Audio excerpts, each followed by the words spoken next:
SIR স্থগিত হচ্ছে না।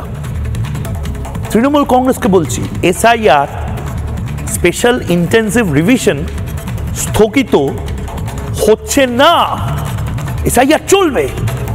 সুপ্রিম কোর্টও বলল, সুপ্রিম কোর্ট নির্দেশ দেবে কি করে হবে না হবে। সুপ্রিম কোর্টে বুধবারের পর বৃহস্পতিবারও মামলা হয়, কোনোভাবেই স্থগিত নয় এসআইআর প্রক্রিয়া। সুপ্রিম কোর্টের বড় পর্যবেক্ষণ, নির্বাচন কমিশনের সাংবিধানিক এখতিয়ার আছে এসআইআর শুনানিতে। সুপ্রিম কোর্ট স্পষ্ট জানিয়ে দিল, সুপ্রিম কোর্ট নির্বাচন কমিশনের সাংবিধানিক এখতিয়ার রয়েছে। এদিন প্রধান বিচারপতির বেঞ্চে কমিশন জানায়, কেরলে 90% এনুমারেশন ফর্ম বিলির কাজ হয়ে গিয়েছে, 50% ডিজিটাইজেশনও সম্পন্ন হয়ে গেছে। এভাবে বিভিন্ন রাজ্যে ডিজিটাইজেশন পদ্ধতি সম্পন্ন হচ্ছে। এখন এই প্রক্রিয়া স্থগিত রাখার কোনো প্রয়োজন নেই। পাশাপাশি স্বল্প সংখ্যক বিএলও দিয়েই কাজ হয়ে যাচ্ছে বলে নির্দিষ্টভাবে জানানো হয়। আদালত চাইলে হলফনামা দিতে পারে, আদালত চাইলে হলফনামা দিতে পারে কমিশন। অর্থাৎ খুব সহজভাবে, আমি যারা আমার অতিথিরা রয়েছে তাদের কাছে যাওয়ার আগে খুব সহজভাবে একবার সিনপসিস, সারাংশটা দেখে নিতে চাই।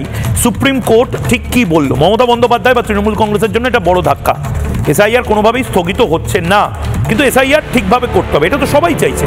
ভারতীয়দের নাম যাতে বাদ না যায়, এটা তো সবাই চাইছে।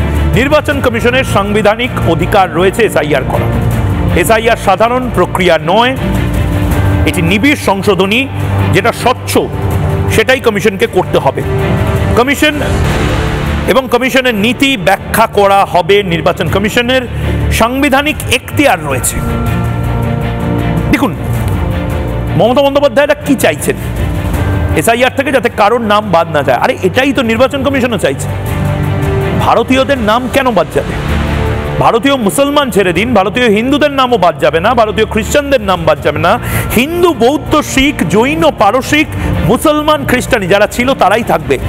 2002-তে ছিল, 2024-এও ছিল, 2025-এও থাকবে। বাদ যাবে রোহিঙ্গারা, বাদ যাবে বাংলাদেশি অনুপ্রবেশকারীরা। আমি আবারও বলছি যে একটা ভয়ের বাতাবরণ তৈরি করা হবে।